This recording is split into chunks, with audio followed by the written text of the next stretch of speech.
Alrighty, hello everyone, this is Alan from MysteryMTG.com. Just got off of work and I am really tired. In fact, I am as far into burnout as I've ever been in my entire life. And I'm pretty discouraged, and we're just going to talk, we'll rant or whatever, but Korean distribution pricing is so high for Magic product that I don't even understand how people here are playing the game anymore. And I'm ranting about this because back in the day, you could still buy boxes here for 130,000 won, which came out to, at the time, it was like 105 USD to 110 USD. And, you know, at that time, that's what American stores were selling booster boxes for. And this is before set boosters and whatever, but that's what American stores were selling booster boxes for. Or around that price. You could still get them for cheaper. Rudy used to have his plan where you could get the boxes for $89.99 or whatever. Or was it even less? It might have been $79 something, but some stores would sell them for like $90. But it was fine, you know, within the difference of like $10 is not a massive deal, right? Now the issue is we are paying I don't even know how to. The Korean won is depreciated versus the dollar. So you would assume that you're paying less money for the box, right? Taking that into account, the Korean won being at its lowest point against the dollar in, I don't know, a long time, probably pre-COVID times, right? We are paying like $215 a collector display. For reference, in the US, you're paying in the 180s. Okay, and you're selling these boxes for like $240, so your margin is nothing. And if you aren't in business and you work somewhere, I understand that some people are like, well, you still make $20. No, that's not how it works. Okay, you take fees on everything and you pay tax on everything. So at that profit margin, you're making no money. You're making zero money. Okay, I'm letting you know that right now. If you actually want to make money in real life, as a business owner, reselling something, you have to do keystone, which means you buy the product for $150 and you sell it for $300. That is how you can make money as a brick and mortar. Now, in a more reasonable tone, if you buy a product for $10, you're selling it for $20, okay? It makes more sense that way. When you say $150 to $300, people freak out. It's the exact same thing. It's just double what you paid for it, right? And then you realize you have your overhead, you have your employee wage, and a lot of people don't understand this, and it's frustrating me so much that I almost want to give up. I want to give up because this is stuff that we didn't think about before. The market was a little bit healthier in terms of people buying sealed product and people being, you know, I don't know, it just seems like people understood that, you know, if you're a brick and mortar, you charge a little bit more. You can get discount if you buy in volume, etc., etc. You know, all standard rules to play. This has been true for a long time. Nowadays, it feels like there's this idea that stores are making a ton of money or that they're being greedy. But I'll give you, I know a lot of you don't understand Korean won or whatever, but basically, we're buying the boxes for 288,000 Korean won, which, because of the depreciation against the dollar, comes out to like $205 or $220, right? $220. And so we're selling it for 300,000 won, and I have a really hard time selling it for more because that's insane. That's one booster box is the equivalent of like 20% of someone's salary here. I mean, this is just not reasonable. There's no one who can afford this shit, dude. Who can afford this shit? And then it's like, well, you could send it to America and sell it for more or whatever, but you have to pay shipping fees and there's all this stuff attached to that, which isn't super easy. So at the end of the day, I'm just shocked. I thought that Asian distribution, especially due to the currency weakening of the Korean won, and there are some good value plays here. There are some products that you can get here for way less or that are not available. At distribution cost is still higher than in America, but you can't get them in America, so that's why it's good to get them here. But I'm just like, these prices are not reasonable for anyone. They're not reasonable for anyone. Magic should not be this expensive.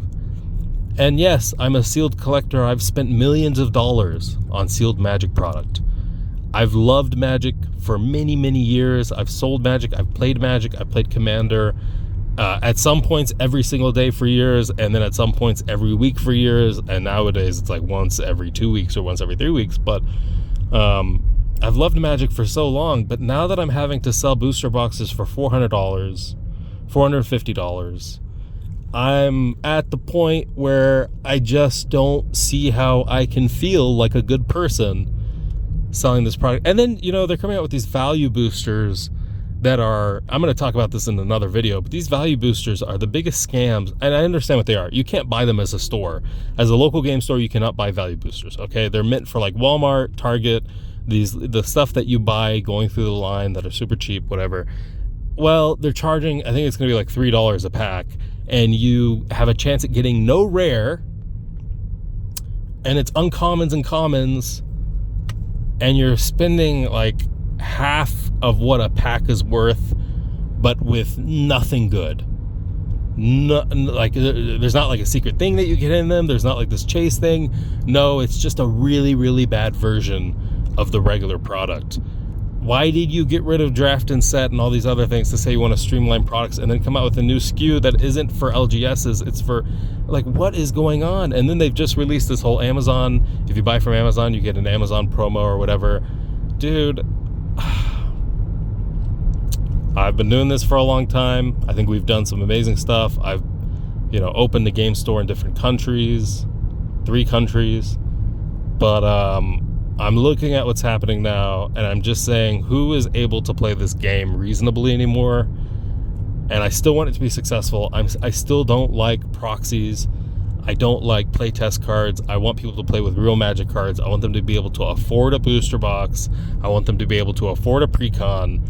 And we're getting into the era of, instead of $40 pre-cons, or back in the day you could even find it for like $25, instead of $40 pre-cons, you're finding $80 pre-cons, you're finding $100 pre-cons because of the collector commander decks or MH3 premium decks or whatever. And you're like, well, they can still go buy those $40 pre-cons, which is true. But even having, it's a feels bad man thing when, back in the day, if I were buying a Commander 2017 and I was spending $40 for a Commander deck at retail, and then there was this premium version that was $150, I would feel like I'm getting the worst item because I'm spending $40 and it's not the premium version, and it sounds like it's worse. It sounds like there's better cards in the other one. Well, maybe I should just save for the other one, but that's way too expensive. There's this whole thing. Back in the day, it was as simple as Commander 2017 came out.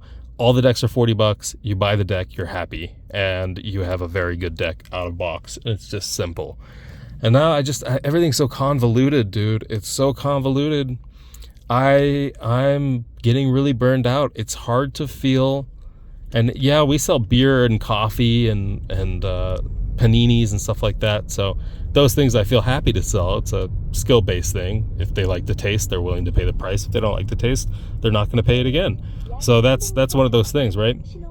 But with Magic, it's like, I want you to enjoy this game, dude. Assassin's Creed just came out, and they're like, okay, well, all right, let me buy an Assassin's Creed Play Booster Box. Well, by the way, you aren't getting that many cards per pack. You're getting 7 cards per pack. And they're like, why?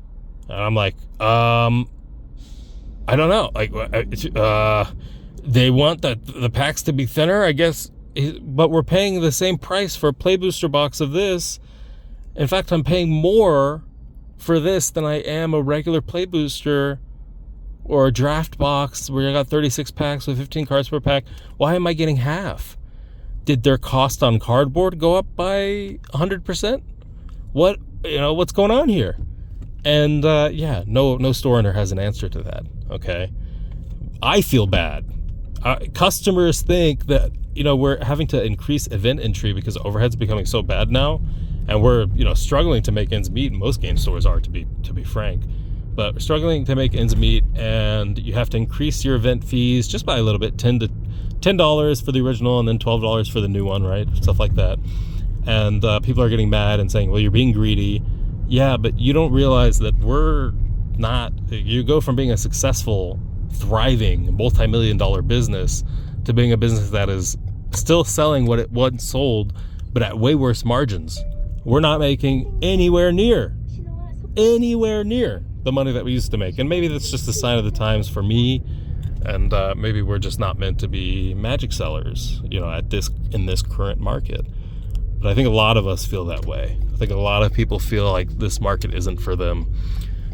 I'm holding it up because I love you guys. I have an incredible community, but I'll be honest, dude. If things don't change, if something doesn't change, I don't feel that I can be a magic seller in this market and keep my morals and try to care for my community while also charging them $400 per booster box for, some of these sets, or selling them these collector shiny I think it's the most gimmicky, tacky crap I've ever seen in my entire life, to sell someone serialized cards and stuff like that. I know I get excited when I hit them because it means money, but I still think they're very tacky. I hate it. I miss the days when, you'd buy a booster box and you feel like you were experiencing the set almost in its entirety. You didn't really feel like you needed to buy the Planeswalker decks or anything like that. You got to experience the set just by buying a draft box. And now it's like, well, there's the collectors, there's the collector commander decks, there's all this. And trust me when I say the success of it for Modern Horizons 3 means that you will be seeing a lot more of the collector commander deck. That just means that it's coming and it's going to be a part of the line. So now you have the value boosters, and you have play boosters. You have your collector commander decks, you have your collector packs, and your bundles, and then your gift bundles, and there's all this shit and there's nightmare bundles for Duskmourn. So you're not going to feel completely satisfied just buying a $200 booster box. I don't know, guys. The prices here are insane. It's really discouraging, and I feel like it's hard to get Koreans into the game paying these prices. It just doesn't work. Just does not work. So I'm discouraged. I'm burned out. And hopefully things get better and better and better. Let's pray. Let's pray that that's the case. Okay? Alan from MysteryMTG.com. I'll see you guys next time. Thank you for listening to me rant. Subscribe below to get more of this content and pack opening shenanigans. We'll be opening Modern Horizons 3 in a day or so. So I'll see you guys next time. Have a good night. Bye-bye.